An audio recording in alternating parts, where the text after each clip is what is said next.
Falando em Santos, vamos pegar aqui o gancho que eu acho que é importante. Isso aqui é fundamental, cara. Depois do jogo, o Santos... Eu acho que o Santos já tinha cravado a permanência no jogo contra o Juventude quando vence de 3-0, né? Moral, o Neymar fazendo hat-trick. Muito improvável que o Santos perdesse esse jogo com o Cruzeiro completamente reserva, né? Se perdesse, aí era realmente para cair, né? O Santos consegue vencer o jogo. O Santos vence de forma ainda muito contundente. Fica na frente de rivais como o Corinthians e ainda classifica para a Sul-Americana. E aí... Depois da coletiva de imprensa ali, coletiva de imprensa, ó, na entrevista ali pós-jogo com a GETV, o Neymar foi perguntado sobre esse ano, quais seriam os próximos passos e tudo mais, e ele fala que o intuito dele era descansar e que chegou um momento que ele não dava conta mais sozinho. Ele fala de um abalo emocional que ele teve muito grande em relação a todo esse problema que ele viveu, né? E ele disse que ele precisou usar, né, ou precisou passar por psicólogo, né? Ele falou assim, é uma aspas bem forte do Neymar. Ele fala, cara, eu não tinha força sozinho para me reerguer, força sozinho para levantar, e eu precisei sim de acompanhamento psicológico.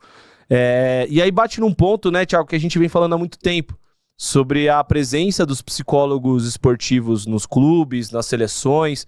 Existe uma cabeça muito antiga, muito antiquada ainda, que fala que o psicólogo não é tão importante, que o grande psicólogo pode ser uma fé ou até mesmo o próprio treinador, mas não é isso que a gente vê, né, de um dos maiores ídolos do futebol mundial.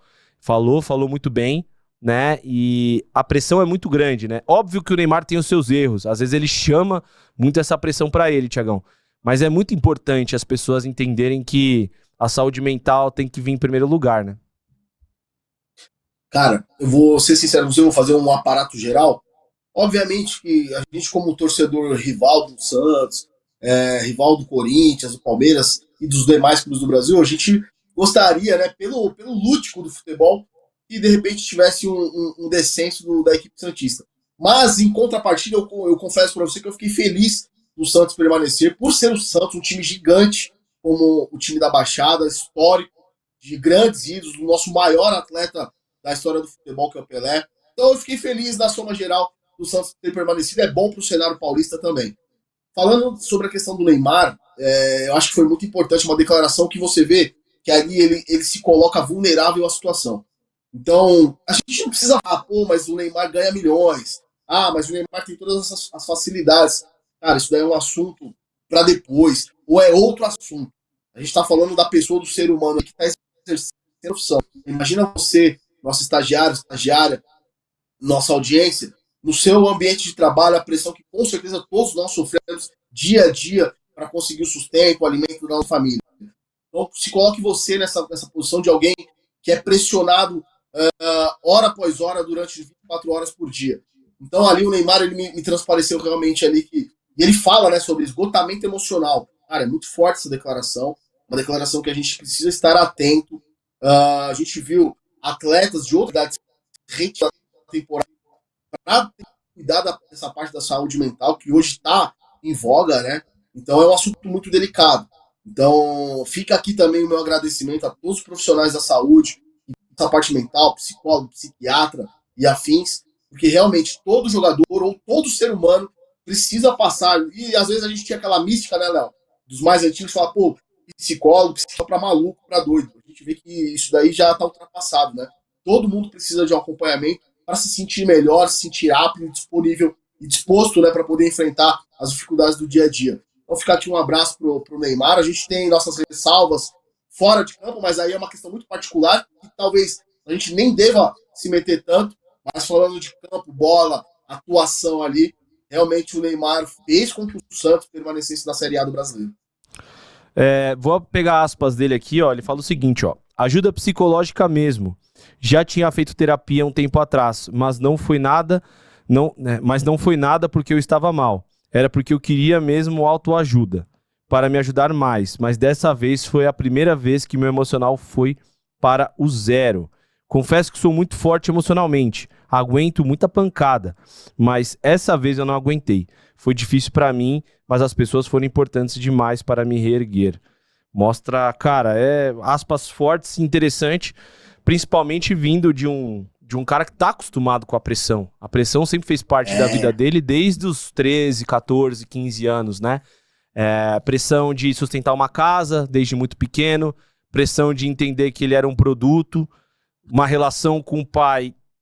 Eu não tô lá, nem o Thiago, mas assim, do que a gente vê de fora, não sei se tão sadia assim, porque o pai é empresário.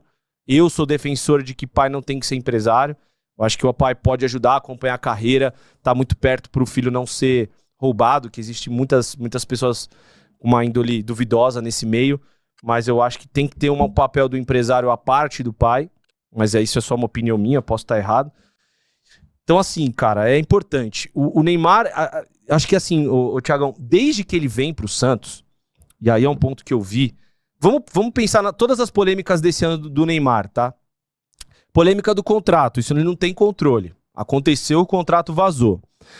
A partir daí, polêmica com respostas para páginas. O Neymar, às vezes, ele age como um adolescente de 15, 16 anos. Ele não pode ouvir uma crítica que ele vai responder a alguém. Ele responde página, ele responde jornalista, ele chama o cara de jornalista de merda. E acho que o principal que mostrou que o Neymar não estava bem psicologicamente foi quando ele chama o torcedor pra porrada, né? Acaba o jogo, ele vai tirar satisfação com o torcedor, xinga o torcedor de tudo quanto é nome e fala pra ir lá no vestiário conversar com ele. Ontem aconteceu isso, Léo. Oi? Ontem também aconteceu isso ao final da partida. É que assim, ali foi uma questão do jogo com outro atleta. Isso acontece no jogo. Eu acho assim, o Neymar ele tem uma posição que venderam pra ele, que não é a posição que de fato é dele, nem foi de ninguém. Se a gente pegar atrás o Zico jogando, o Pelé jogando, quanto que esses caras não apanhavam no jogo?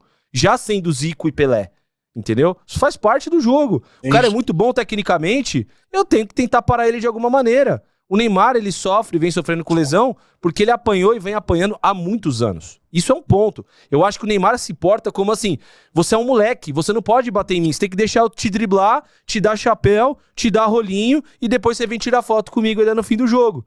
Venderam algo pra ele que ele não é, que ele é maior do que o futebol brasileiro, que ele é maior do que a instituição do Santos, por exemplo. Essa é a impressão que eu tenho. Por isso que esse comportamento tão combativo, e esse comportamento de se achar uma figura superior aos demais. Eu acho que quando é 11 contra 11, a gente fala muito isso, né, Thiagão, no mundo das lutas. A hora que fechou a jaula ali, meu amigo, é 11 contra 11, cada um querendo seu prato de comida ali, cara. Então não tem essa. Você pode ser o Neymar, você pode ser o Papa. Eu vou jogar a minha vida aqui. E aí, bate no ponto que eu queria falar, só pra terminar o raciocínio, que essa questão emocional, quando ele faz isso com um torcedor, o Neymar que jogou nos maiores palcos do mundo, que já aguentou muita gente xingando ele, isso faz parte de ser um ser passional, que é o torcedor. Ali, pra mim, eu vi que ele realmente não estava bem. E não está bem. O Neymar, psicologicamente, não está bem. Se ele quer encarar ainda uma Copa do Mundo, ele vai ser testado. A declaração que ele dá depois do jogo contra o Juventude no primeiro turno, que falam, o Ancelotti veio ver o seu jogo, o que você acha? Ele, não tem que me provar nada pra ninguém. Como que você não tem que se provar pra ninguém? Ele é o técnico da seleção, você não tá jogando porra nenhuma. Desculpa, você tem que se provar sim. Então, Thiagão, eu acho que são duas coisas. A realidade, ela bate de encontro a você. Você pode mentir pra você mesmo a vida inteira, mas uma hora ela vai bater. E você vai ter que lidar com ela. E acho que pela primeira vez em muitos anos, o Neymar tá lidando com a realidade de estar em baixa, de ser um ser humano, de não ser o super-herói, de não ser o cara que vai fazer 14 gols, 15, 16, 17, 18 gols. Ele tem que lidar com isso. Eu acho que é isso, Thiagão. Você quer terminar aí e pontuar alguma coisa? Não, só complementando, eu acho que o futebol brasileiro vai ser a melhor escola ou o melhor balizador para o Neymar, justamente por esse último ponto, essa sua última frase. O Neymar tá se deparando com a realidade. Hoje ele, para mim, continua sendo um gênio, como sempre foi, mas talvez a idade, o corpo, pesa um pouquinho contra. Hoje ele vai ter que se reinventar. Então, quando ele fala que ele não precisa provar nada, entre aspas, né, ele precisa mostrar que ele tem condições de jogo, se ele quiser voltar a uma seleção, uma Copa do Mundo. Mas eu acho que o futebol brasileiro está sendo aí um grande teste para ele entender que ele precisa correr atrás do prejuízo, porque senão ele vai ficar para trás. Pois é, cara. E se ele quiser a Copa do Mundo, eu acho que ele tem que ligar pro Ancelotti o quanto antes e falar, mister, o que eu preciso pra estar na Copa? Tem que ter humildade, cara. Essa é a realidade Vamos fazer um dele. projeto, alguma coisa, né? Se ele tivesse fazendo 30 gols por temporada ou aqui ou na Europa, ele não ia precisar disso. Ele ia ser automaticamente convocado, mas não é o caso.